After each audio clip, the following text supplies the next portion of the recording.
Ya ustedes han visto en las guardias, en la parte de la práctica, varias pacientes, tanto en trabajo de parto como en el puerperio. Entonces acá tenemos una paciente gestante de 40 semanas. Siempre vean los antecedentes para ver qué paciente podría hacer una hemorragia postparto.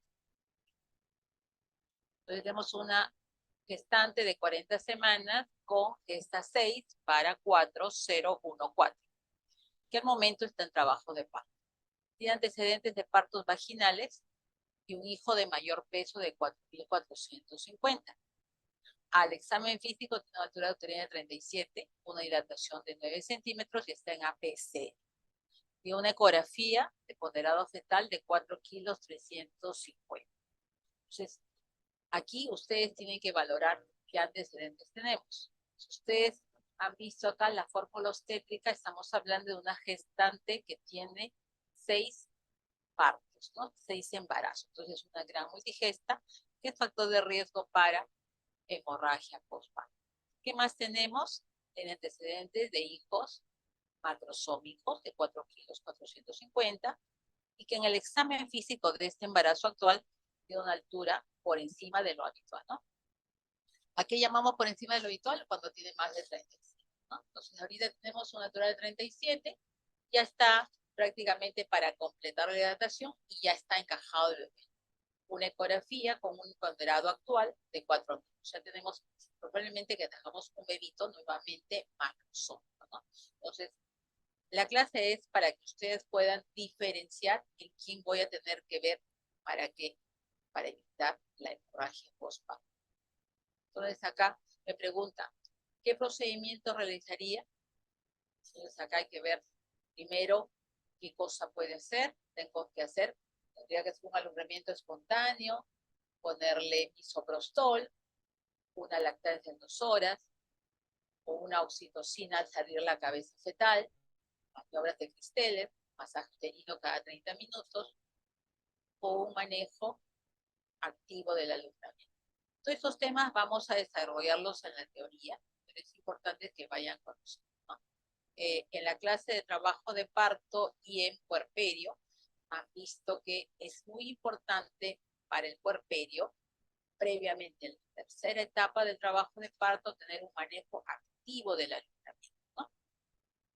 Inmediatamente al bebito que sale, se pone sobre el pecho para favorecer la lactancia precoz e iniciar la producción, favorecer la producción de oxitocina y los controles maternos para cada 15 minutos para vigilar signos de alarma, ¿no? Entonces, el manejo de una hemorragia también es preventivo, hay que ver los signos y síntomas y el manejo es gradual.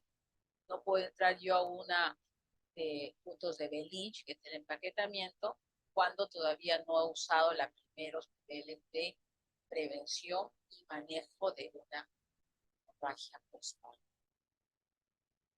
Acá también tenemos otra puerta inmediata de parto vaginal que presenta sangrado profuso vía vagina. Al examen físico está pálida, está fría, sudorosa, despierta con tendencia al sueño y la presión está disminuida. Un pulso con taquicardia, una frecuencia respiratoria incrementada y no hay fiebre. Al examen el abdomen está blando, no doloroso, útero palpable a nivel de a 4 centímetros por encima del ombligo, está flácido, no doloroso, y cuando revisan el canal de parto no hay desgarros, no hay hematomas, pero sí hay abundante sangrado a través del cuello uterino, ¿no? Entonces acá tienen que diferenciar qué cosa es lo que pasa, ¿no? Si hay un sangrado profuso significa que estamos ante una hemorragia postparto, ¿no? Entonces, ¿qué nos interesa saber? El estado hemodinámico, si ese sangrado ha alterado o no alterado, y en qué grado, ¿no? Entonces, acá tenemos la piel pálida, tenemos que estar con tendencia al sueño, hay una hipotensión y una taquicardia. Y cuando vamos al examen preferencial, que es de nuestro útero, está por encima del ombligo. Recordar que cuando una paciente tiene un parto, inmediatamente el útero se coloca a nivel del ombligo. Entonces es importante que ustedes sepan, más allá de que puedan tener una cita médica, tienen puntos de referencia a nivel abdominal. Entonces, siempre recuerden que después de un parto, salida a la placenta, el está a nivel del ombligo o por debajo, no por encima. En este caso, el útero está flácido. Entonces, aquí tendríamos que ver que lo más probable se está tratando de una atonía uterina, ¿no? Entonces, sí hay que ver cómo es la secuencia de pasos que hay que hacer. Que ver. Pues acá tenemos, ustedes ven rápido los resultados, las alternativas. Solamente hay 2 de atonía uterina y cómo debería ser, ¿no? Debería ser su masaje bimanual para favorecer la contracción, el uso de oxitóxicos como la oxitocina como primer oxitóxico de primera línea, la técnica de SEA, que es una ligadura temporal de las arterias uterinas por vía vaginal, un balón Bacri si tienen a disponibilidad y una transfusión urgente. ¿No? ¿Por qué descarto el otro que es desgarro vaginal? Porque acá me dicen que ya han hecho la revisión, no hay desgarro y hay hematomas en el canal. ¿Qué significa? Que no hay desgarro a nivel cervical, no hay desgarro a nivel vaginal, ni hay desgarro perineal, que también pueden llevar a una hemorragia postparto. Acá tenemos un tercer caso, una puerta inmediata de parto vaginal que presenta sangrado moderado, o sea, no es un sangrado profuso. No esperemos a que sea un sangrado que ya sea irreversible, que tenemos que correr para salvar la vida de la paciente. Al examen, está la piel pálida, está fría, pero está despierta. La presión es 90-50, un pulso de 115, una frecuencia cardíaca de 22 y una no tiene temperatura. El abdomen está blando, no doloroso, pero el útero está palpable a nivel del ombligo y contraído. Cuando yo tengo esta evaluación que dice que mi útero está palpable, está contraído, tengo mi punto de referencia, descarto la patología de atonía uterina. Por eso es importante mi examen físico durante la evaluación de un puerperio, tanto después del alumbramiento como inmediatamente durante las 2 primeras horas. Entonces, aquí, ¿qué debo hacer? Buscar las otras causas de una probable atonía uterina. Por eso acá me preguntan, ¿qué haría? Reviso la placenta y las membranas, sí, porque me puede haber quedado un cotiledón abiderrante o no haber salido completamente las membranas coriopnióticas y por lo tanto una retención de secundina que me conllevan a realizar inmediatamente un legrado puerperal, ¿no? Y a colocar una vía para evitar la descompensación hemodinámica. ¿Qué más tendría que hacer? Una revisión del canal de partos, como le mencionaba en el caso anterior, a ver si hay desgarros vaginales, cervicales, desgarro perineal, o tal vez una episiotomía que se ha ido hasta el fondo de vagina y que me está sangrando. Lo que tengo que hacer es la estructura de esos desgarros y también colocar los cristalones.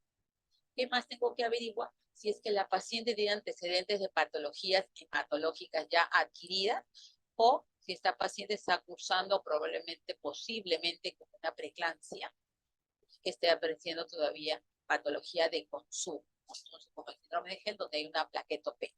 Entonces, tendría que el paciente solicitar pruebas cruzadas, revisar el perfil de coagulación si previamente al parto ya lo he pedido o no, y transfusión de crioprecipitados si es que hay un problema de fondo ya genético desde el nacimiento, o si se me ha producido un consumo de plaquetas por un síndrome de Gel. ¿Qué más tendría que hacer? Revisión de canal de parto. No necesariamente hay un desgarro vaginal solo. Puede haber un hematoma que esté produciendo el secuestro de la sangre y por ende me está llevando a que la paciente comience a hacer signos precoces de hipodidamia. ¿Qué tengo que hacer? Una debridación de hematoma, pero ya en sala de operaciones. Hay hematomas tan grandes que pueden ir hasta hueso pélvico, por lo cual la paciente no va a tolerar en el ambiente del exclusivo. Colocar cristaloides, coloides, pruebas cruzadas y si es necesario, la transfusión sanguínea. Entonces, en este caso, todas son las alternativas correctas para determinar la causa del sangrado y poder manejar a tiempo antes que avance más la hipovolemia.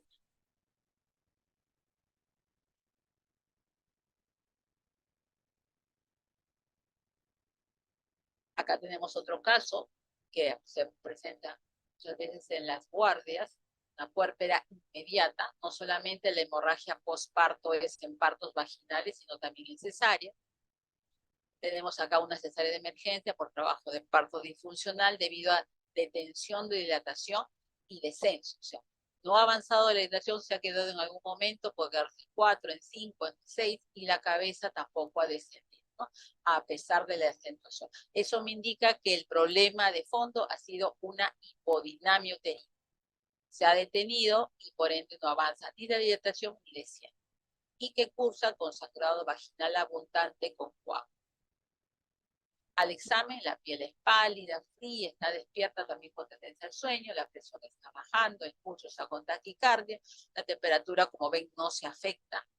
Y tenemos un abdomen blando, no doloroso, el útero por encima del ombligo está flácido, la herida operatoria con apósitos secos y se extraen abundantes coágulos, ¿no es cierto?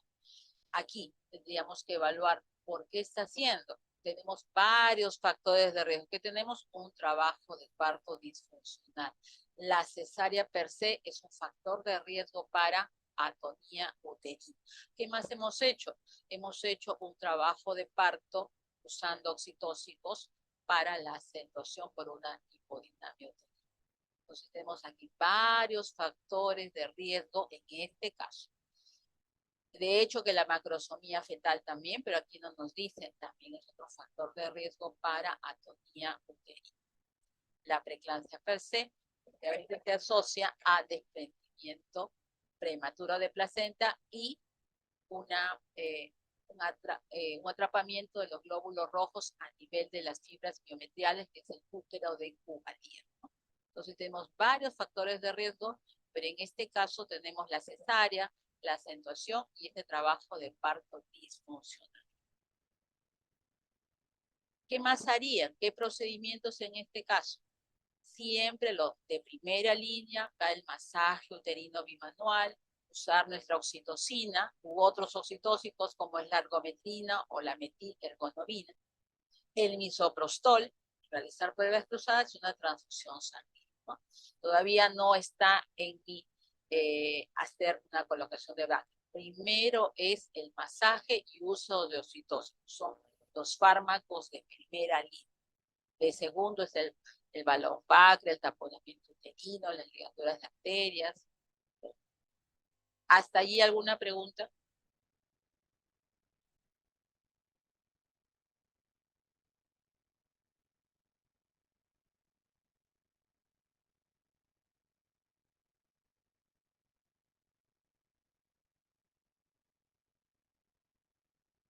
Chicos, Todo claro, Todo claro, doctora. doctora. continuamos. Entonces, en la hemorragia postparto tienen que tener en claro cómo es el mecanismo de hemostasia para poder hacer el manejo. Si ustedes no comprenden claramente esto, difícilmente van a poder seguir los pasos para revertir o salvar la vida de la paciente, ¿no? Entonces, un concepto importante es comprender cómo se produce esa hemostasia, ¿no? Hay que recordar que hay una cantidad muy grande de sangre a nivel del espacio intervelloso, ¿no? Esta zona, que más o menos es de 600 mililitros por minuto. Hay más o menos de 120 arterias espiraladas en promedio que están por detrás de la placenta. Y estos vasos no tienen capa muscular debido a la remodelación morfológica que se produce en las primeras semanas del embarazo. Entonces, por ende, tiene un sistema de baja resistencia. Cuando la placenta se separa del endometrio en la tercera etapa del parto, va a haber de forma súbita estos vasos, esas arterias espiraladas van a estar libres. Y como no tienen musculatura, no se van a contraer adecuadamente.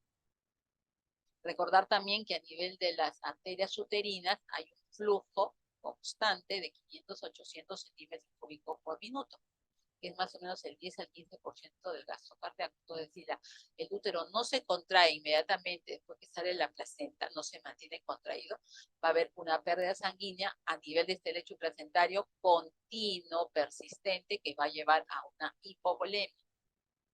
Entonces acá tenemos primero, lo más importante, la hemostasia se logra por contracción del miometrio. comprime todos los lechos, todos los vasos que están en el lecho placentario. Y en segundo lugar, la coagulación completa la obliteración. Entonces, primero es la contracción y después la coagulación. Entonces, ¿qué hace este músculo? Comprime todos los vasos sanguíneos del lecho placentario y por ende disminuye este sangrado. Entonces, por lo tanto, tiene que haber una contracción adecuada para evitar la atonía uterina. Recuerden que la atonía uterina es la primera causa de las hemorragias postparto. En cambio, si yo tengo un trauma a nivel del canal vaginal, se me ha desgarrado el perineo, se me ha desgarrado el canal vaginal, se me ha desgarrado el cuello uterino, es menester tener en cuenta que la paciente requiere un adecuado sistema de coagulación. Entonces, para la atonía, ¿qué requiero? Que el útero se contraiga bien. O sea, tengo un útero bien contraído. Y para la laceración per se, cuando se produce el trabajo de parto, se producen los traumas obstétricos de la madre, requiero que la coagulación esté intacta para que el sangrado no se me haga confuso, ¿no? Y me dé tiempo para hacer las suturas correspondientes. Entonces, el ombligo es mi punto de referencia en el puerperio. Después del parto tiene que estar a nivel del ombligo. Eso es importante, chicos, porque eso les va a servir de referencia cuando estén en el internado, cuando estén en el serum, ¿no? Para que ustedes sepan, después del parto, a nivel del ombligo. Entonces, ¿qué vamos a evaluar en la hemorragia puerperal? Vamos a evaluar la hemorragia del puerperio inmediato, en la que se producen las primeras 24 horas. El puerperio inmediato y tardío pueden producir una hemorragia postparto, pero secundaria. La mayoría de hemorragias postparto se producen en las primeras 24 horas, en donde actúan todos los mecanismos hemostáticos, la contracción y la coagulación. Y sobre todo las 2 primeras horas del parto, en donde se produce la mayoría de hemorragias postparto. Entonces, la hemorragia postparto, en las primeras 24 horas, junto con las infecciones y la hipertensión en el embarazo, forman la triada de causas de muerte en el embarazo. Entonces, ahorita se ha mejorado mucho en cuanto a la incidencia, ya que se usan de forma más esquematizada los fármacos oxitocina, ¿no? ¿Cuál es la frecuencia? La frecuencia está entre 5 a 15% de todos los partos a nivel mundial y sigue siendo la primera causa de muerte. Recordar que cada año cerca de 14 millones de mujeres experimentan una hemorragia postparto que causa 70.000 a 80.000 muertes en todo el mundo. Significa que hay un grupo considerable de pacientes donde se le ha manejado adecuadamente, se le ha diagnosticado de forma precoz, se ha prevenido el sangrado postparto y ha reducido, pero hay que tratar de disminuir. La mayoría de las causas son prevenibles. Claro que sí, si yo diagnostico una atonía y le doy tratamiento, voy a evitar que llegue una hipovolemia. Si me doy cuenta que ha habido un desgarro vaginal, igualmente un desgarro de cuello uterino, y lo suturo, voy a mejorar la sobrevida de esta paciente. Muchas de ellas llegan al extremo de una morbilidad materna extrema o casi la muerte y requieren muchas de ellas una intervención quirúrgica para controlar ese sangrado, ¿no? A veces incluye la histerectomía, requieren transfusión de hemoderivados por coagulopatía de consumo, llegan a shock hipovolémico y algunas anemias severas, ¿no?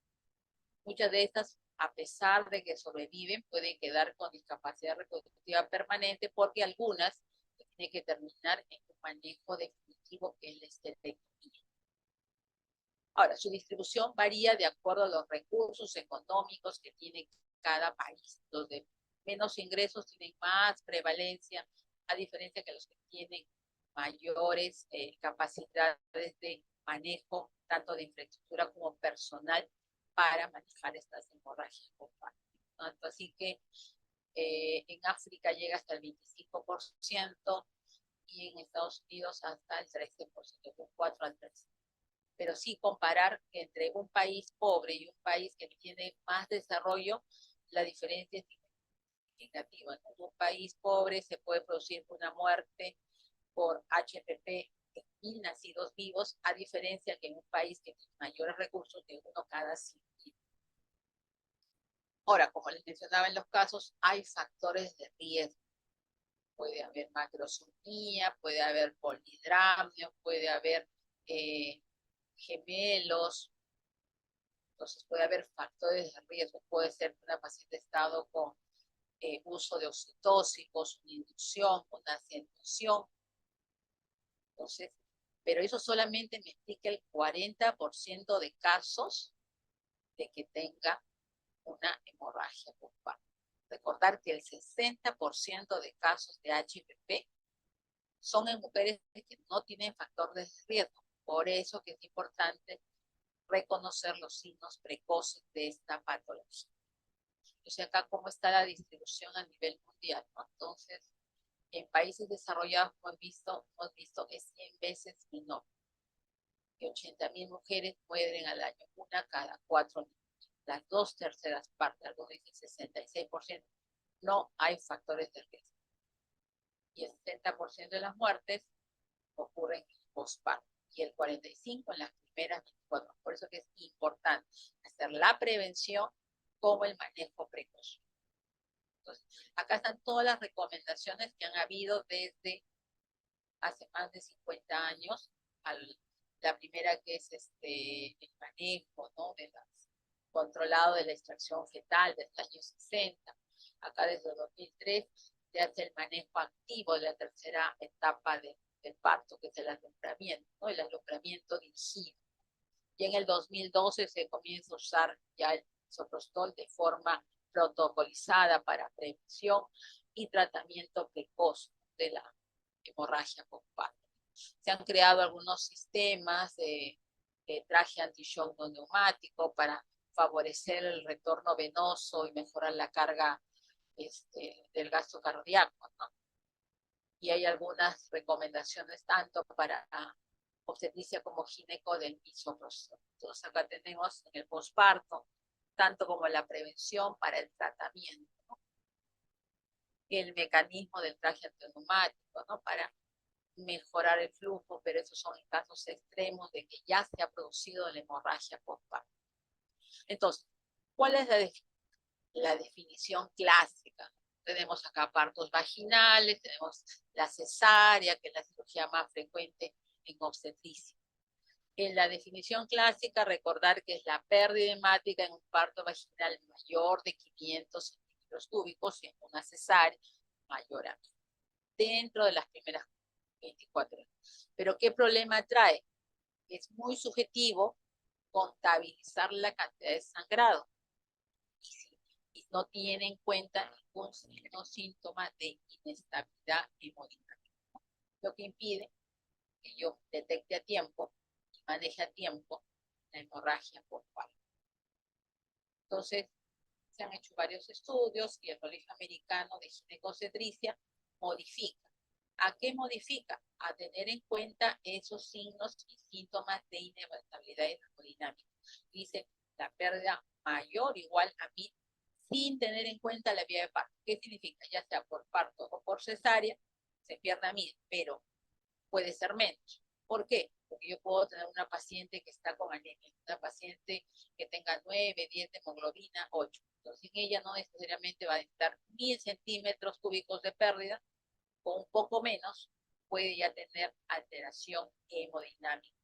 ¿Y qué cosa me tengo que fijar?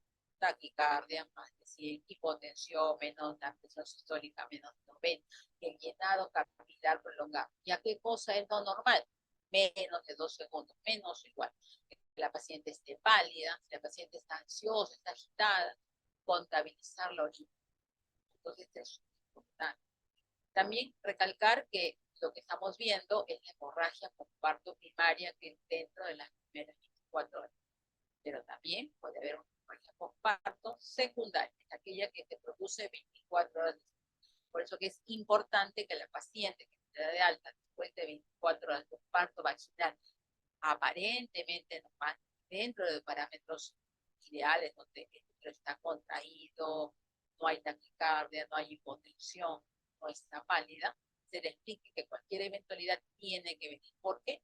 Porque puede haber una hemorragia postparto después que se va a producir poco a poco y se instala lentamente y la paciente puede venir a la semana del parto con signos hipovolémicos, que tal vez no ha acudido por X motivos y se está presentando, tenemos que reevaluar desde cero. ¿Qué cosa pasa? Hay retención de tectina, que es membranas, hay coágulos, hay una parte de placenta, ¿no? Cotiledón abiderrante que se ha quedado de. Entonces, eso es una hemorragia. Ahorita nos estamos centrando en hemorragia por parto primaria. Entonces, acá están todas las recomendaciones para el manejo por parto. Esta es la última, la de FIGO. Las demás sociedades, la de la India, que dice más de 500 mililitros independiente de la ruta de parto y considera severa cuando se produce más de 1000. Todas las otras definiciones. Entonces, factores de riesgo para posparto. Hay que ver desde antes de que esté en trabajo de parto y durante el trabajo de parto que tenemos que hacer. Antes del trabajo de parto, ver la historia, los antecedentes de hemorragia. Si una paciente me dice, sí, he sangrado un montón, perdí el conocimiento en el parto anterior o alguno de sus partos, tenerlo presente porque ella posiblemente mayor probabilidad de hacer una HPP. Tengo un feto grande, macrosómico, a pesar de que ella ha tenido partos vaginales de fetos macrosómicos, lo que no le pasó antes no necesariamente puede pasar, ahora sí puede hacer una anatomía. Embarazos gemelares, tengo que tener en cuenta eso. Y dentro del parto, la prolongación del tercer periodo del alumbramiento. Tal vez no sé oxitocina. Tengo que usar mi oxitocina una vez que sale el hombro anterior o durante el primer minuto de nacimiento. Hacer mi episiotomía restrictiva, solamente a las que ameritan, no se hace a todas las episiotomías, porque si no se protege bien, esta episiotomía se puede ampliar hacia un desgarro, que no queremos que pase.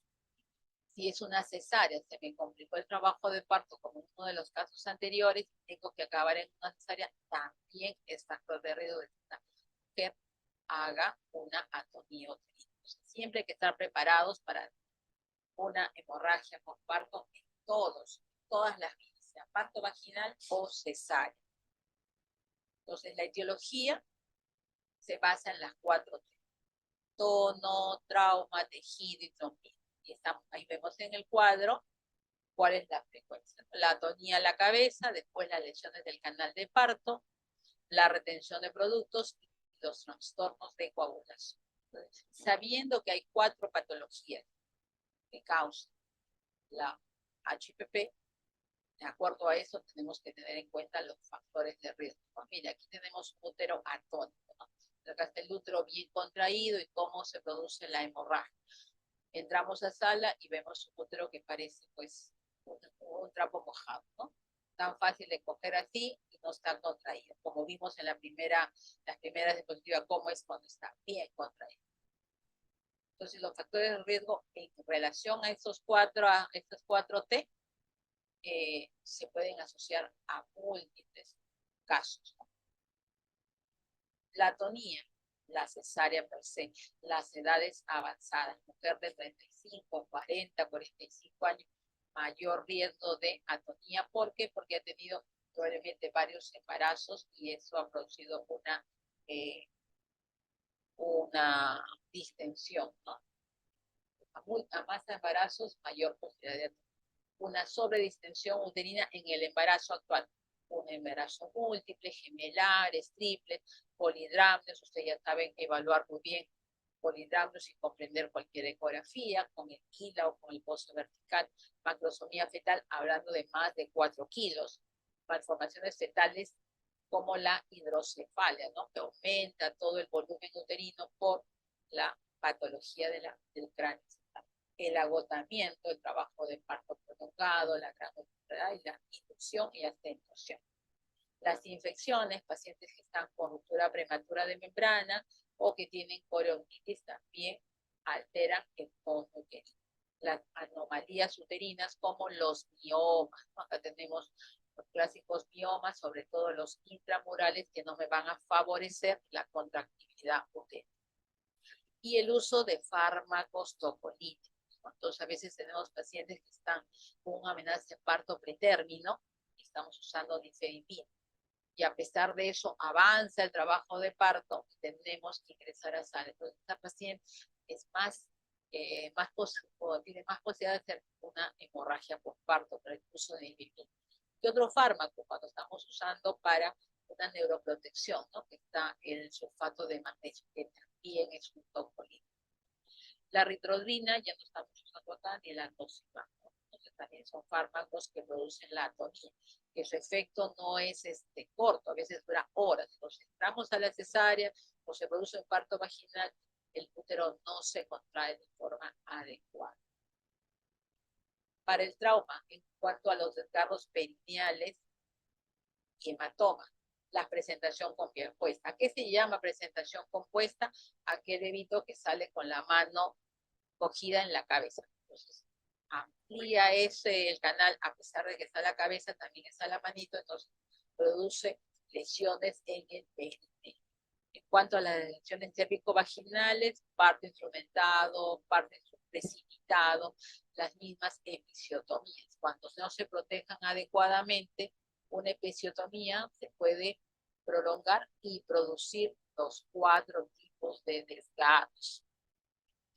En cuanto a la histerotomía cesárea, cuando es muy grande el bebito, la incisión se puede prolongar hacia abajo y producir un aumento de la incisión, ¿no? Entonces, a veces se manipula mucho, a veces porque ya está encajada la mano, introducir dentro del canal vaginal desde el pubis es un poco complicado. Entonces, se rasga, ¿no? En la incisión se rasga hacia abajo, hacia el cuello, y tenemos que también suturar, y eso también favorece esta lesión. La rotura uterina, que hay que tenerlo en cuenta, sobre todo cuando tiene antecedentes de una cesárea o una miomectomía. Aquellas pacientes que probablemente quieren tener hijos y la patología de fondo que les impide son los miomas intramurales, entonces tenemos que hacer la reparación previo al embarazo y después, una vez que crece, puede producirse una rotura uterina. La inversión uterina, cuando se realiza mucha tracción sobre el cordón umbilical, cuando aún la placenta no ha desprendido. Por eso que es necesario conocer los signos indirectos de desprendimiento o tener en cuenta que hay que usar una tracción controlada del cordón para evitar esta inversión. En cuanto a la retención de tejidos, un alumbramiento incompleto. Es importante que todos los internos residentes siempre sepan evaluar las placentas, ver que la placenta esté completa, si tiene un cotiledón aberrante, que es una placenta subsensoriata, se evidencie allí. Por eso te importa de la ecografía para ver cómo ha sido la placenta. Si me dice que hay un cotiledón accesorio, tengo que estar, a la hora que sale la placenta, verlo, que esté completo, que no le falte ningún pedacito. También puede haber retención de coágulos y retención de cotiledones. Como te ve acá en la ecografía, estos son complicaciones. Entonces, que puedo encontrar un endometrio engrosado. Puede haber algo de de membranas, o pueden ser solamente coágulos que se ven en esta zona, al fondo del útero. Eso requiere que yo haga un legrado puerperal. Y lo otro más serio sí es el acretismo placental. Si tenemos, a pesar que tenemos una placenta corporal anterior o fúngica, pero si está acreta, no voy a poder sacarlo con un legrado uterino. Probablemente esa paciente requiera ingresar a sala para intentar sacarlo, o si no terminar en histerectomía, si es que el acretismo es tan serio que sea una intreta. Por eso es importante el manejo previo al parto. Si yo sé que es una placenta acreta, sé que hay alta posibilidad de que se quede retenida dentro de la cavidad uterina. Acá tenemos todos los grados de acretismo placentario. La creta, cuando ingresa al toda la capa basal del endometrio, la excreta cuando ingresa al miometrio y la excreta cuando pasa a través del miometrio y se abarca hasta la serosa e incluso puede afectar a las estructuras adyacentes. Si está en la cara anterior a la vejiga y si está en la cara posterior al colon. Lo otro es la trombina, la última T, que produce el 1% de patologías. Evaluar siempre la historia clínica de la paciente, ¿no? Si hay antecedentes de hemofilia, de enfermedad de von Willebrand, si le falta, ya tenemos que estar preparados ante un trabajo de parto, coordinar con hematología para que tengan listo el factor de von Willebrand ante la eventualidad de que lo necesitemos. Si hay hipofosfatinemia, igual, fibrinógeno o crioprecipitados listos en banco para utilizarlos en el momento del parto. En cuanto a las actividades, el PTI en la cabeza, el CID, que es la coagulación intravascular diseminada, que se asocia a desprendimiento prematuro de placenta, al óbito fetal intrauterino, la sepsis, el gel que me causa plaquetopenia y la embolia del líquido. Y se está con tratamiento anticoagulante por alguna patología de fondo. Estos son full antecedentes que tenemos que tenerlo en cuenta. Si tenemos un síndrome de gel, pedir con anticipación o durante el trabajo de parto un perfil, ¿no? Todo el perfil hepático y DHL, para ver cómo está la TGO, la TGP, la DHL, cómo está el perfil de coagulación, si está elevado en tiempo de coagulación, en tiempo de protrombina. Entonces, después de haber evaluado todos los factores de riesgo para cada una de las 4T, tenemos que saber que tenemos que prevenir la hemorragia postparto. ¿Hasta ahí alguna pregunta?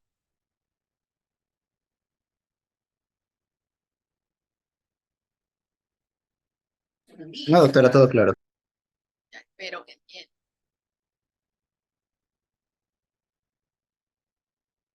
Entonces, lo más importante es prevenir. Entonces, ¿qué hacemos?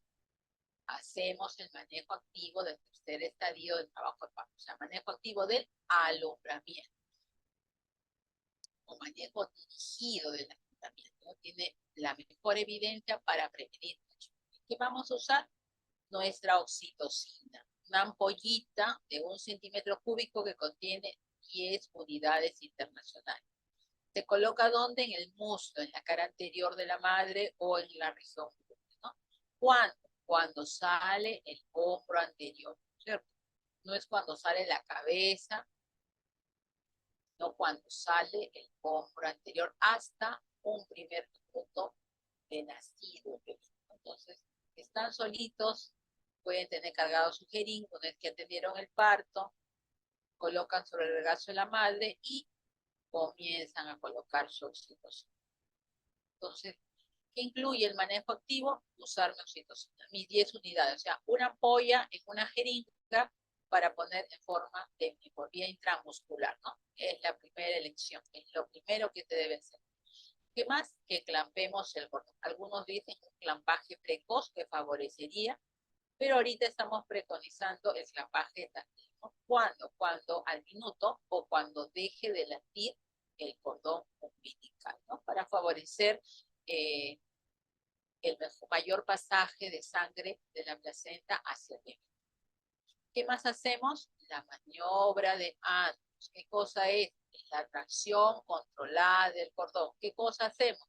Con una mano, con la mano izquierda generalmente, si ustedes son diestros, con la mano izquierda van a coger su cordón umbilical y con la mano derecha van a llevar el útero hacia la parte superior. ¿Para qué? Para que vaya saliendo la placenta sin producir la inversión del útero. Porque si ustedes traccionan y no hay algo que les dé la contraparte, este útero se va a invertir. Entonces es importante. Generalmente cuando se hace el manejo activo ya no se tienen los signos indirectos que antes se tenía en cuenta cuando se producía el alumbramiento espontáneo. Estamos haciendo dirigido ¿para qué? Para cortar el periodo del alumbramiento. ¿Cuánto dura entonces un periodo de alumbramiento sin oxitocina? Promedio 30 minutos. ¿Qué hacemos con el manejo activo? Se acorta. ¿De cuándo, doctora? De 5 a 15 minutos. Entonces, si sacó al minuto el bebito, le puse la oxitocina, en 5 minutos más se va a producir el desprendimiento de la placenta.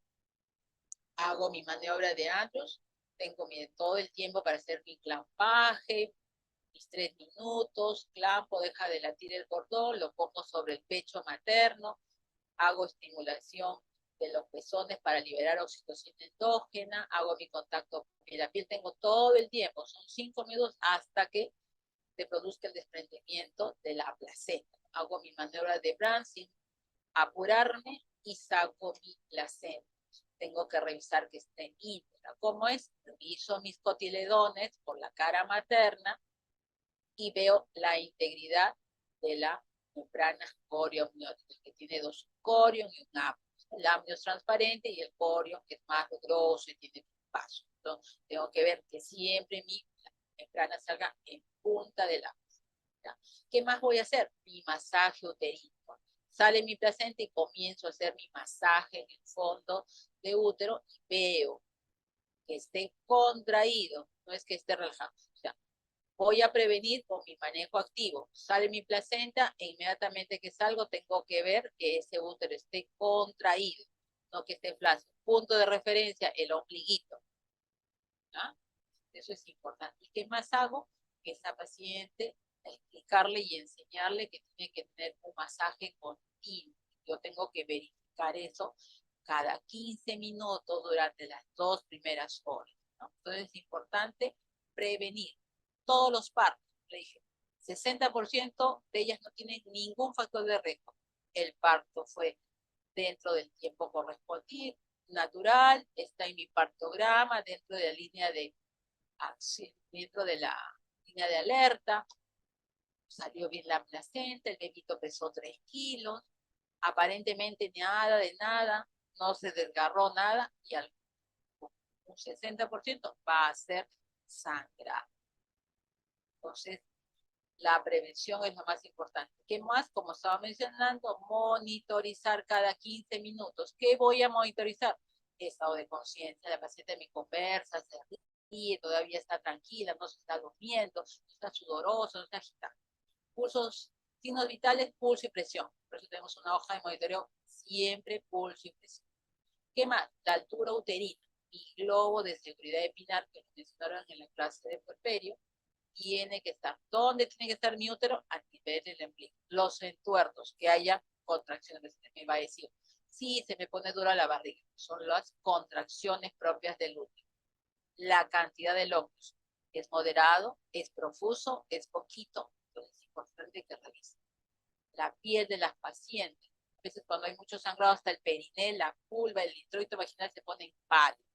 Siempre inspeccionar perine, no solamente presión, pulso, señora, ¿cómo está? Le toma presión, levanten la brazada, la colcha para ver cómo está el sangrado y qué cosa. Puede haber un hematoma en la entrada de la vagina o en el periné, ¿no? A veces he fraccionado mucho, he deprimido el periné, después hay un edema marcado, entonces hay que cuidar. Y en algunos casos, una oxitocina profiláctica en infusión, ¿no? Durante el puerperio. En nuestro hospital, después del parto, todas las pacientes quedan con un frasco de cloruro de sodio 9 por 1000 con 20 unidades de oxitocina. ¿Qué significa? Que vamos a estar con la oxitocina para evitar algún problema de atonía uterina. Entonces, a razón de 30 gotas por minuto o de 100 a 150 centímetros por hora. Yo tengo que prevenir para evitar complicaciones. Como les mencionaba, cada 15 minutos todo eso. Aunque parezca engorroso, se controla de ese modo. Entonces, el manejo de la HPP son premisas básicas. Diagnóstico precoz, corrección rápida de hipovolemia y control de puntos de origen de hemorragia. Si he hecho mi prevención y a pesar de eso, tengo que darme cuenta rápidamente si eso está pasando a mayor, ¿no? Tengo que tener en cuenta estos 3 puntos y recordar siempre mis 4 T's. Vuelvo a repetir todo, ¿no? El tono uterino, el trauma, la retención y la sangre, ¿no? Ya que la mayoría de causas son potencialmente evitables para evitar las muertes maternas. Entonces, ¿cuál es mi diagnóstico? Cuando yo hablo de un HPP, es que he hecho toda la prevención y a pesar de eso, ha continuado el sangrado por vía vaginal, ¿no? Entonces, tengo que tener en cuenta que tengo que cuidar a la paciente desde la expulsión del placenta hasta las primeras 24 horas, siendo prioritaria las 2 primeras horas. ¿Qué cosa voy a ver? Mi diagnóstico es eminentemente clínico. ¿Qué significa? Tengo que estar viendo cómo está la paciente, conversar con la paciente. No es que yo estoy atendiendo a mi parto y la paciente ni me doy cuenta. Por eso muchas veces tenemos personal entrenado, ¿no? Está la obstetriz, está el residente, está el interno, está el asistente, el ginecólogo, que puede ver qué está pasando, ¿no? Entonces, ¿qué cosa voy a evidenciar? Si hay o no hay un sangrado profuso por vía vaginal, independiente. ¿Por qué? Porque puede haber un parto vaginal o una cesárea. O sea, en ambos lugares tengo que estar bien. Si estoy en una poscesárea, tengo al lado la enfermera, que la mayoría de veces la paciente está con un monitor de funciones vitales, me ayuda grandemente porque no tengo que estar tomando la presión, pero sí bien, nos está comenzando con taquicardia, con hipotensión. Esta paciente probablemente está haciendo un HPV, ¿no? Porque ya tiene signos y síntomas de hipovolemia. Entonces tengo que evaluar igual mis 4, veo cuál de ellas es la que está produciendo el sangrado. Entonces también tengo que tener por eso mis parámetros de shock hipovolémico. Cuando es de clase 1, cuando es de clase 2, 3 o 4, ¿no? Para eso, mi pulso. ¿Está en taquicardia o no? La presión arterial. ¿Cuánto tiene? ¿Está en hipotensión o no está en hipotensión? El llenado capilar, que es sencillísimo de hacer. Agarra la uñita y la presiona. ¿Cuánto tiempo demora? Menos de 1 minuto, menos de 2 segundos o más. Con eso podemos ayudar. El estado mental, si la paciente está con tendencia al sueldo, señora, y nada, no me contesta, esta paciente está en shock hipovolémico ya con clase 3, ¿no? Está severamente afectada o probablemente está en clase 4. Entonces tenemos que ver cómo manejar, ¿no? Con cristaloides, con coloides, con paquetes globulares o ya con frío precipitado. Hay que evitar llegar a este extremo. Tenemos otro parámetro también que es el índice de shock, por eso tenemos que tener en cuenta la frecuencia cardíaca y la toma de la presión arterial, sobre todo la sistólica. Si se hace una fracción de entre 0.5 y 6, estamos bien, está normal. Pero si ya va incrementándose, vamos a ver si está en 0.8, es de clase 1. Si está en 1.1, clase 2. 1.0 clase 2, 1.1 clase 3 y ya 1.52 el shock es clase 4. Entonces, si es mayor a 1, ya me predice que hay una hipovolemia aguda. Entonces, hay una severidad de esta hemorragia y la mortalidad se va incrementando. Entonces, a veces ya, si va empeorando, voy a necesitar no solamente manejarlo en centro obstétrico, porque tenemos ayuda del anestesiólogo, sino también ya hacer mis coordinaciones con UCI ante la eventualidad que corrija el punto de partida del shock, del sangrado, una de las 4T, pero ya que sea irreversible, que necesito yo ya manejo médico con inotrópicos, que eso ya lo hace el UCI, ¿no? Entonces aquí es evitar llegar a ese extremo. El shock, el inicio me va a ayudar mucho a decir qué clase de shock está, en qué nivel, en 1, en 2, 3 o 4. ¿Cómo calculo el sangrado? Me podrían decir, porque tampoco puedo saber cuánto.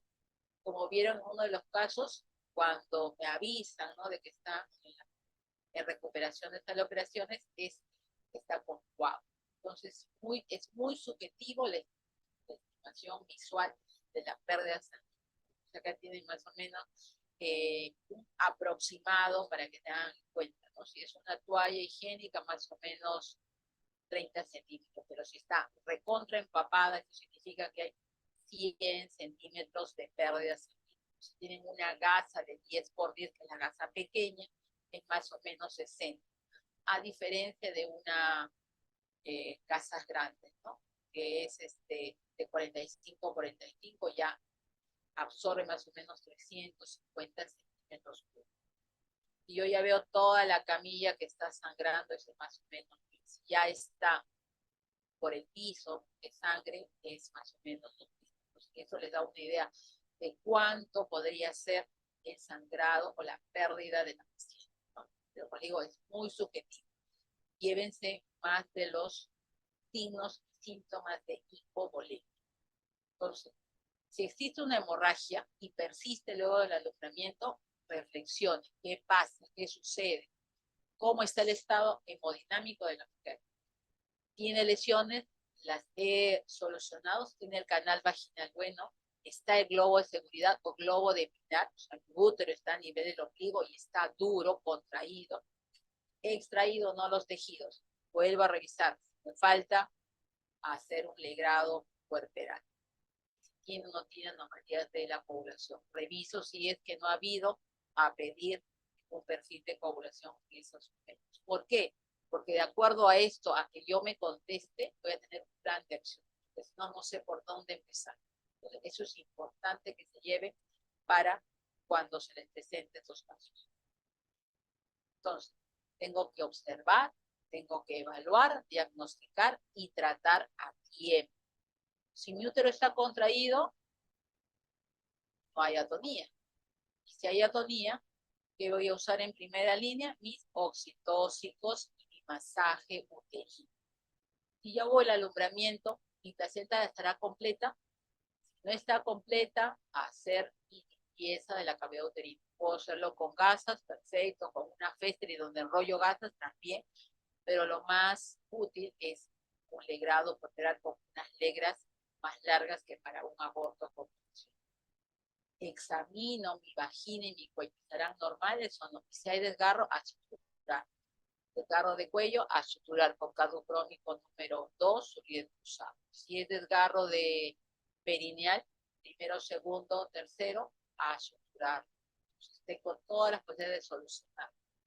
Y si el examen uterino está normal, ¿qué cosa? Hay inversión uterino, ¿no? Hacer las maniobras para revertir. ¿Cuál uso, qué fármacos uso de primera línea en hemorragia postparto? Tenemos acá la oxitocina a la cabeza. Por eso es importante que sepan cuánto de oxitocina viene en un frasquito. El frasquito es tan pequeño que es de 1 centímetro. Cada ampollita viene 10 unidades. Y aquí me dicen de 10 a 40, que son 4, entre 1 y 4 ampollas de forma continua. Que dice la literatura que puede ser hasta 80 unidades por minuto.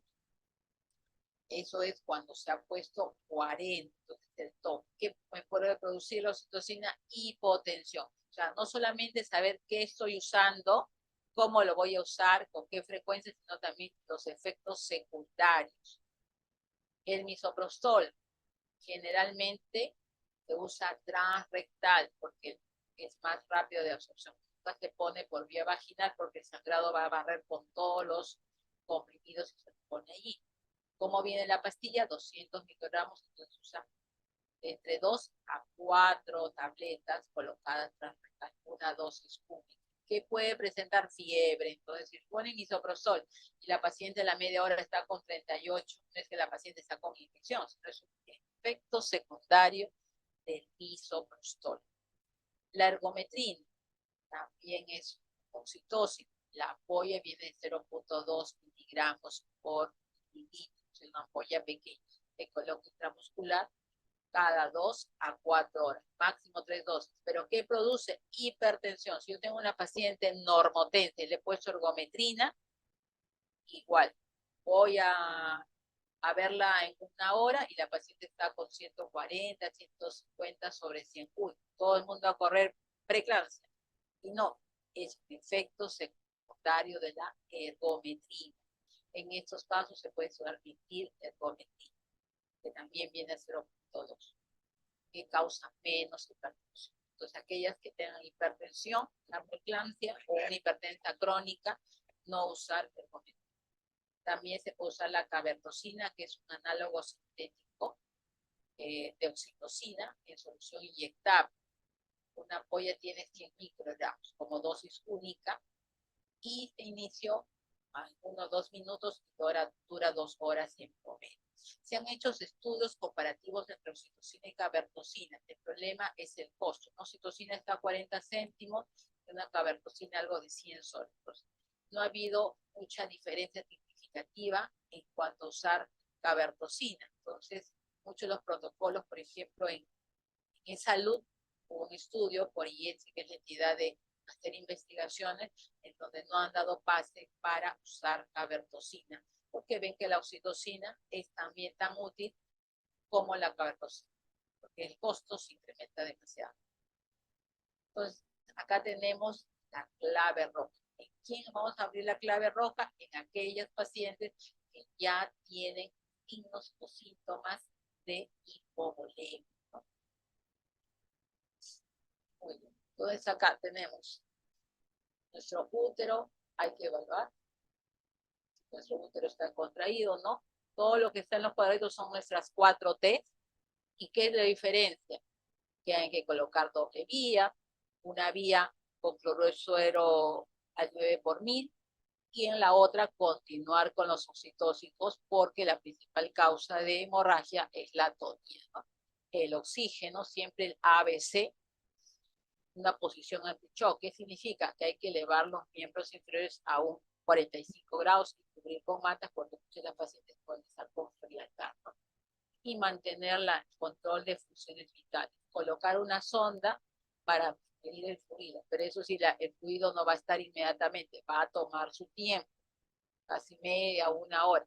Recordar que el flujo urinario mínimo es 0.0 cc por minuto.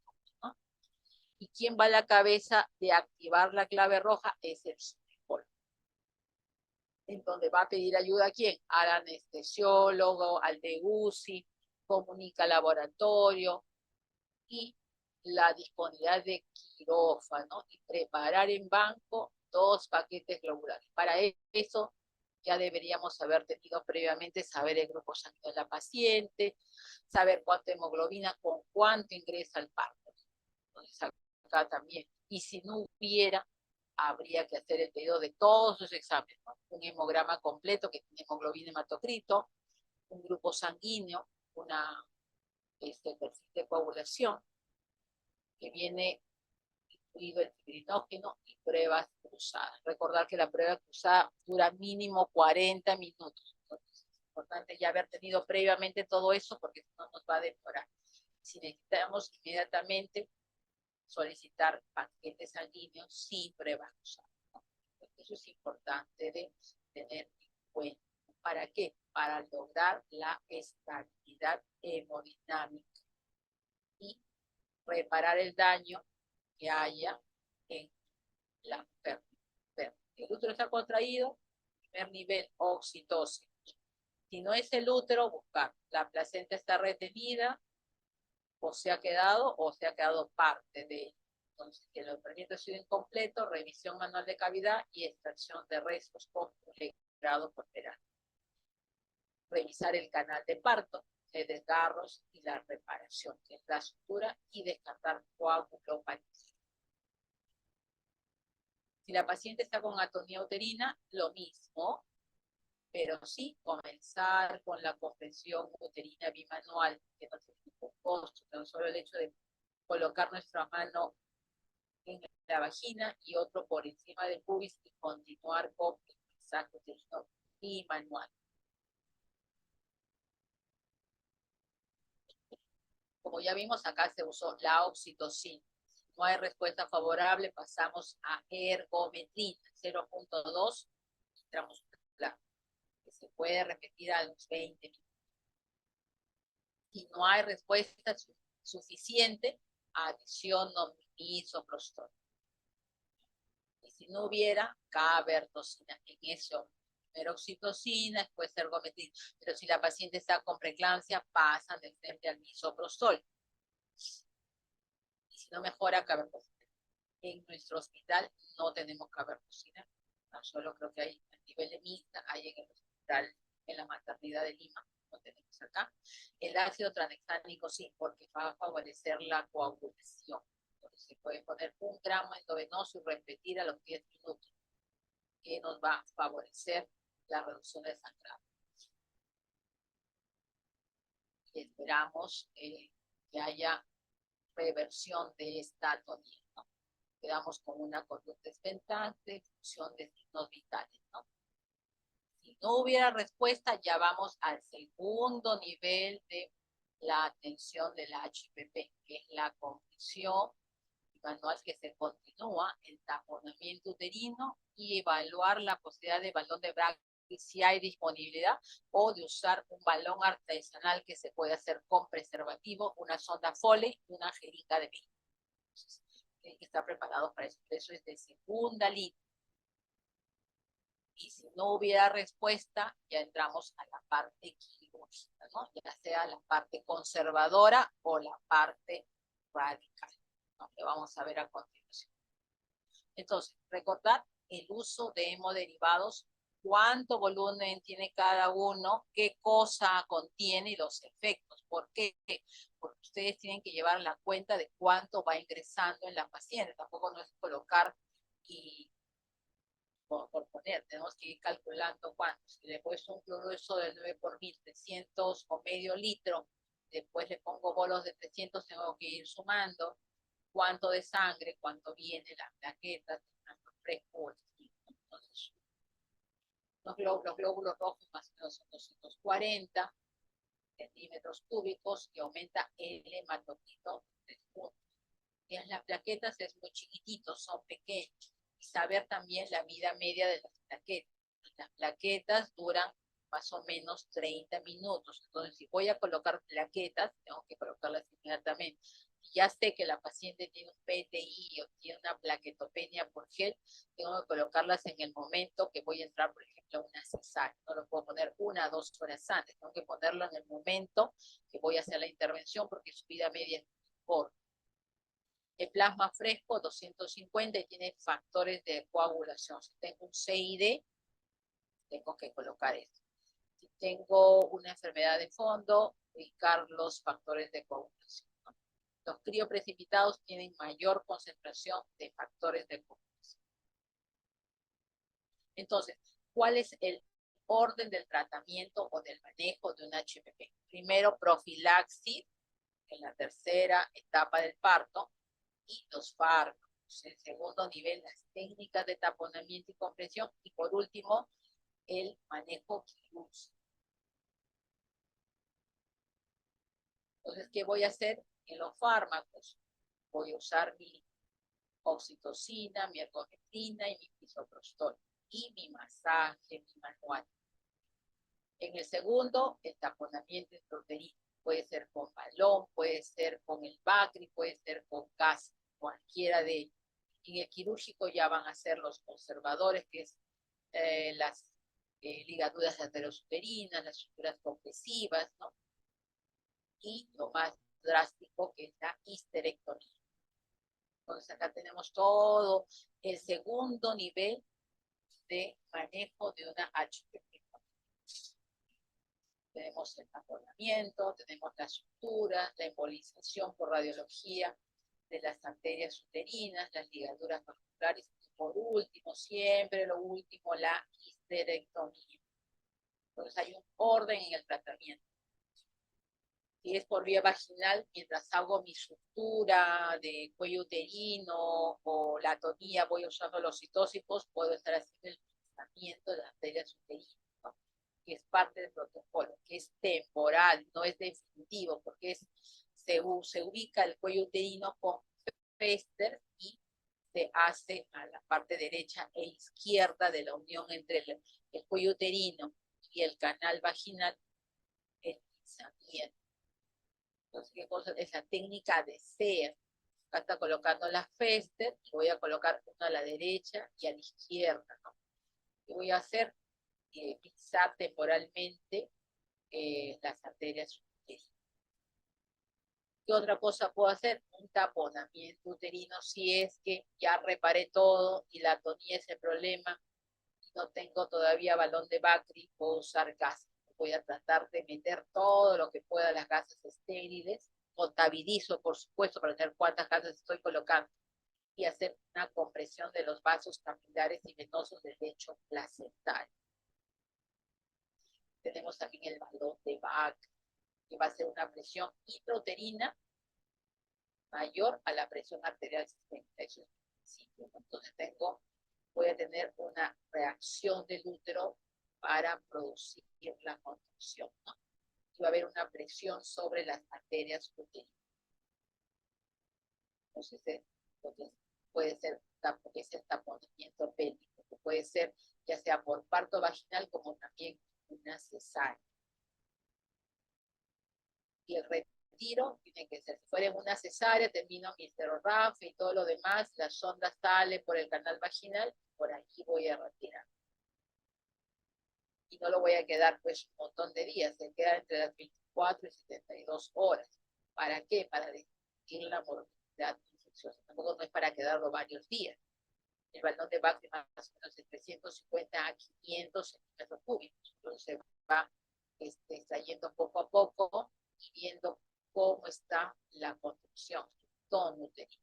Si no revierte, ayer voy a tener que hacer otro tipo de manejo. Hasta el balón de Bakri, que voy a tener el Bakri convencional, voy a ver por ecografía cómo está, ¿no? Coloco, lo uno hacia la jeringa y voy colocando cloruro de sodio al 9%, ¿no? Como les dije, entre 350 a medio litro. ¿Cómo voy a ver si está bien puesto? Voy a hacer ecografía y voy a ver que está distendido todo el útero.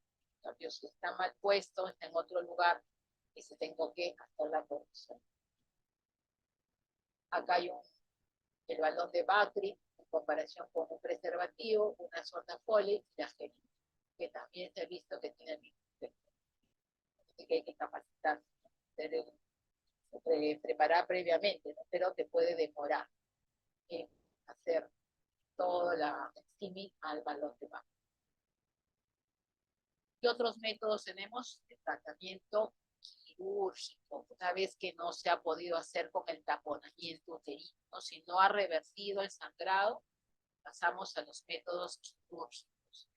Y entre los quirúrgicos, las cirugías conservadoras, que son todas las suturas, la de Lynch, la de Jaima, la de Cho, todas las medidas para favorecer la contractilidad del útero. Se usa un hilo, que es el vitril, para que dure varios días, ¿no? Entonces, la más conocida es la sutura compresiva de Bell-Lister. Es una sutura longitudinal, comprime todo el sistema vascular uterino para que ceda el sangrado. Acá igual, la clásica sutura de Bell-Lynch o el Bell-Lynch modificado, ¿no? Que al final es, en el caso de Mendoza, es a nivel del ligamento redondo, vuelve a ingresar y salir, y a nivel de la trompa, otra vez vuelve a salir, ¿no? El sol es modificado y cómo queda cuando se ve en el acto quirúrgico. Acá la sutura compresiva, siempre se hace histerotomía para poder hacer, porque tengo que vencer cómo está yendo la sutura, y su efecto máximo está en las primeras 24 horas, que es donde se ocurre la hemorragia por parto.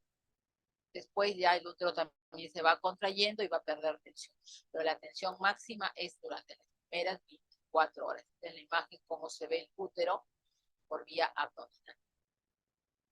Acá hay otras, las de Jaima, son otras variantes, la de Lynch, pero también son estructuras longitudinales, la de Cho, que también que son horizontales, que favorecen, ¿no? El problema es que alarga el tiempo quirúrgico y a veces dificultan las contracciones uterinas. Recordar que hay una triple gradiente. ¿Qué significa eso? ¿Cómo van las contracciones? Comienzan en una de las trompas, a nivel de los ángulos, y va hacia la parte del segmento. Comienza en el fondo y se va al segmento.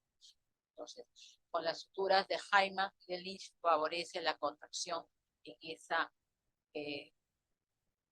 ese sentido de la triple gradiente. Entonces, la eficacia se ve que en todas cohíbe el sangrado en un 100% por acá, e incluso favorece un nuevo embarazo posterior al embarazo que tuvo la complicación del HPV. ¿Qué otra cirugía conservadora? Las ligaduras de las arterias. ¿Cuál es la arteria uterina de la cabeza? Entonces tenemos acá la ligadura de las arterias por la cara posterior. Requiere conocer mucha anatomía del piso pélvico para poder colocarlo. Hay varias técnicas de COF, la ligadura arterial progresiva en varios pasos, no solamente arteria uterina, también la arteria ovárica, entonces a varios niveles. Acá está la arteria uterina, la cara posterior, por acá está la histerectomía en la cara anterior, vamos ubicando, ¿no? Y evitar que se nos liguemos también los uréteres, que a nivel de esa zona va a ingresar hacia la vejiga, la cara posterior. ¿Qué otro tratamiento conservador? Las hipogástricas, pero que hay que buscar para encontrar. Entonces, esto ya requiere a veces tener más conocimiento, tener la habilidad, ¿no? Si un médico, un ginecólogo no ha hecho, no tiene la experticia, es mejor no hacer. Siempre se les dice en medicina que si ustedes no saben, mejor no hacer. Hagan lo que ustedes están capacitados. No traten de innovar porque a veces se producen las complicaciones y mayor riesgo de complicaciones de la mano. Ahora, eso tampoco surte mucho efecto, entonces tiene una alta posibilidad de que al final acabe en una histerectomía. También está la embolización de arterias uterinas, que es usaje plástico o gelatina, que por vía de arteria femoral vamos a tratar de obturar las arterias uterinas, ¿no? Porque el útero, como saben ustedes, tiene otros vasos sanguíneos que le aportan irrigación. Entonces, embolizando la arteria uterina va a disminuir el sangrado vaginal sin alterarse la funcionabilidad del útero.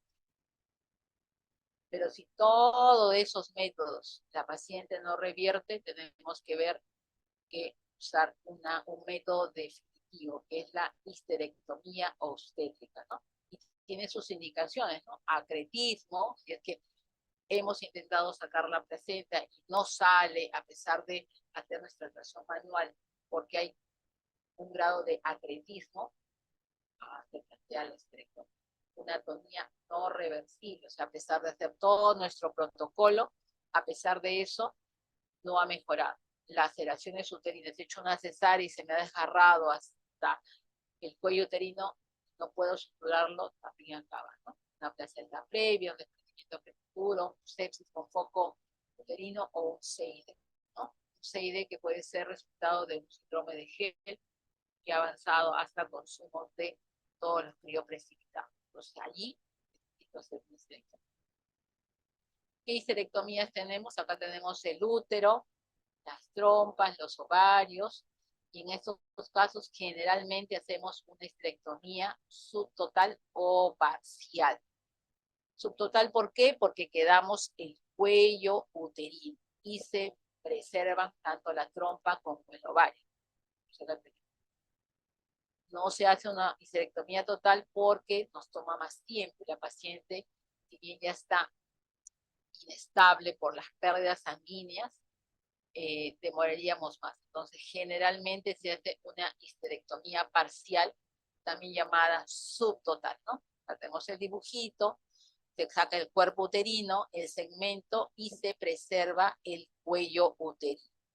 Entonces, por otras causas van a hacer histerectomía total, generalmente cuando hay miomatosis, cuando la paciente ya no quiera tener más hijos, no haya una emergencia, se puede hacer una histerectomía total, y la histerectomía radical solamente para casos de unas neoplasias, ¿no? Que necesitamos evitar cualquier parte del tejido uterino. Hasta ahí, chicos, ¿alguna pregunta? Doctora, ¿una radical cuándo dijo que se hacía? En casos de cáncer. Cuando yo tengo un cáncer de cuello uterino, ¿no? Estadio 1B1, hago una histerectomía radical. En esos casos de una hemorragia postparto, hacemos una esterectomía subtotal. Solamente extraemos el cuerpo y el segmento. El cuello uterino se preserva. Ok, doctora, gracias. ¿Alguna otra pregunta?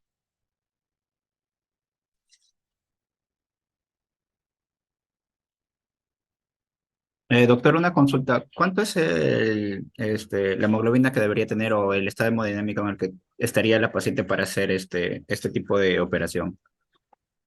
Cuando tú ya has usado todos tus medios y la paciente está con hipotensión persistente, la hemoglobina no te va a servir de ayuda. ¿Por qué? Porque teóricamente va a demorar en hacer todo el reacomodo más o menos 6 horas. Entonces, si ustedes se van a llevar por la hemoglobina, probablemente esa hemoglobina no va a ser representativa. Ustedes tienen que ver signos vitales. ¿Cuánto está tu frecuencia cardíaca? ¿Cómo está tu presión arterial? ¿Cómo está tu estado hemodinámico? Entonces, por aquí había el cuadrito. Tienen que ver. Acá está. ¿Ve? Van a ustedes a cuantificar aproximadamente. Si tengo la clase 1, pérdida sanguínea, 750. El volumen que ha perdido más o menos va a ser el 15% del volumen total. ¿Cuánto de sangre? 750. Y miren, la presión arterial va a estar normal, el llenado capilar normal, tu pulso en menos de 100, o sea, va a tener 94, 98, va a estar normal. Y a pesar de eso, está en una clase 1 de shock hipovolémico. ¿Cuándo me va a dar molestias? Va a ser significativo. Cuando ya esté entre 700 a 1500, voy a tener una taquicardia, voy a estar hipotensa. El llenado capilar todavía no se va a alterar. La frecuencia respiratoria se va a incrementar. La dureza, como le digo, va a demorar. Mientras que le ponga la sonda, no es inmediato. Pero el estado de la paciente, el estado de conciencia se va a alterar. Va a estar ansiosa, va a estar sudorosa. Entonces, allí yo tengo que ver. Por eso, con el COVID, bueno, es que la mayoría usamos pulsioxímetro. ¿Por qué? Para ver realmente cuánto tiene de pulso.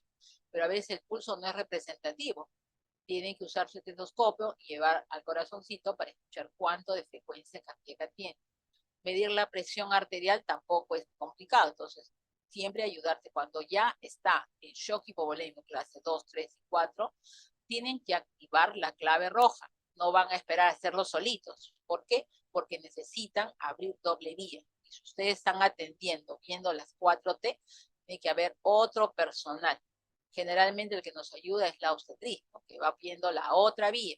Porque ustedes después del parto ya están con su vía con oxitocina en un solo brazo. Tienen que colocar en otro brazo para compensar las pérdidas, que es con cristaloides. Por eso tienen que tener a la mano siempre una vía, una bránula de grueso calibre 16-18, tener su equipo de venoclisis, tener un frasco o 2 frascos de cloruro, que hay un equipo de clave roja que contiene todo eso, ¿no? Otra bránula, otro equipo de venoclisis, equipo de transfusión, que tiene las oxitocinas 3 a 4 como mínimo, 2 cloruros, un coloide, que puede ser hemacel o JAES, la ergometrina, la oxitocina y el misoprostol. Sonda Foley, bolsa colectora, todo es el kit de clave roja. Entonces, para eso se va preparando uno en el pregrado, en la práctica, en la teoría, y cuando están de internos. Y siempre se supervisa que el kit de clave roja esté a la mano. ¿Por qué? Como les dije, el 60% no tiene ningún factor de riesgo. Salió todo perfecto y la paciente comienza a hacer atonía. Entonces allí hay otro personal. Hay un personal técnico, está la enfermera que puede ayudarnos. Por eso es que activa la clave roja es el médico, ya sea el ginecólogo, que está en un nivel 3, si es una obstetriz que está en primer nivel o segundo, un médico general, activar la clave roja, y si no tienen la capacidad quirúrgica, derivar inmediatamente, pero comenzando con la primera línea de acciones para manejar el shock hipovolémico. No van a estar derivando sin haberle puesto oxitocina, sin haber puesto ergometrina, sin haber poner misoprostol, porque el tiempo de transferencia demora. Recordar que la primera hora es muy importante para manejar el estado hipovolémico.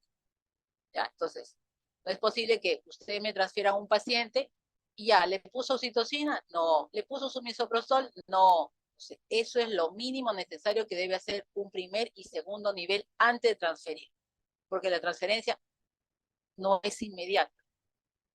El Hospital 2 de Mayo, cualquier centro de salud demora que 5 a 10 minutos, como mínimo o más. Entonces, siempre se requiere que el médico o el obstetra o obstetriz que está en periferia sepa manejar los primeros niveles de atención, que es oxitocina, ergometrina y misoprostol. Y que sepa hacer su masaje. O sea, no me va a mandar a la paciente que la paciente solita se esté masajeando. Tiene que tener un personal que esté ahí, delo y delo, haciendo su masaje externo como mínimo, ¿no? Si pudiera su masaje interno. No es posible que la paciente venga sola con la familia en camilla o que lo traigan los bomberos. Tiene que venir el personal que está preparado para eso. Para eso está la obstetra o el médico general que tiene que transferir a la paciente, porque es un estado de gravedad, de muerte durante la primera hora. Entonces es importante que sepa y manejar los parámetros. Siempre su frecuencia cardíaca, su presión, ver a la paciente si está pálida, si está sudorosa, si me habla incoherencias, doctora, no veo, se me nubla todo. Eso no necesita un gran aparataje. Eso es fácil de diagnosticar, fácil de ver. ¿Ya? Entonces es importante. Llenado capilar, que presionar el dedito no es difícil, por eso los parámetros están para que en cualquier nivel de atención puedan darse cuenta de cómo está la paciente. ¿Alguna pregunta? ¿Comprendido hasta ahí? Sí, doctora. ¿Ya? ¿Alguna otra pregunta?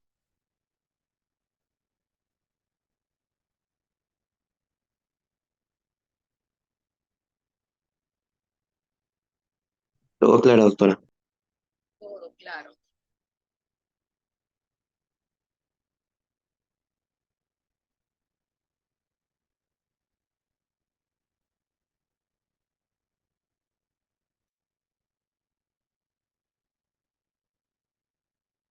Entonces, acá hay una cartilla, cómo se maneja, ¿no? Que es lo general que tenemos que aprender, ¿no? Siempre identificar a las pacientes con las consideraciones de una placenta previa, placenta creta. Por eso es que cuando estamos en la práctica se les enseña, a ver, vean esta ecografía e interpreten. No solamente el beber bebito, hay que ver siempre dónde está la placenta. Beber bebito y ver cuánto está pesando. Ver la ecografía y ver el líquido, cuánto hay. Entonces, para eso se están preparando, para encontrar las patologías que pudieran haber antes de que se produzca un parto. Y a todas hacerle un tamizaje. Si tiene más riesgo, si tiene menos riesgo, si es una gran multigesta, un antecedente de macrosomía fetal, es bebito polidramnios o no, tal vez es más gordito de lo habitual, tiene todos sus hijos de 3 kilos y este pesa 3,800. Para esa paciente es un bebé mucho más grande. Entonces, eso es antes de que la paciente presente en el embarazo.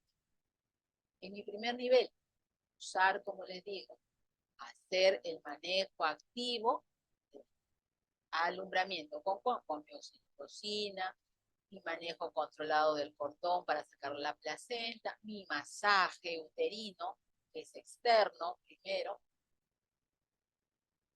y después ya los niveles de sangrado, ¿no?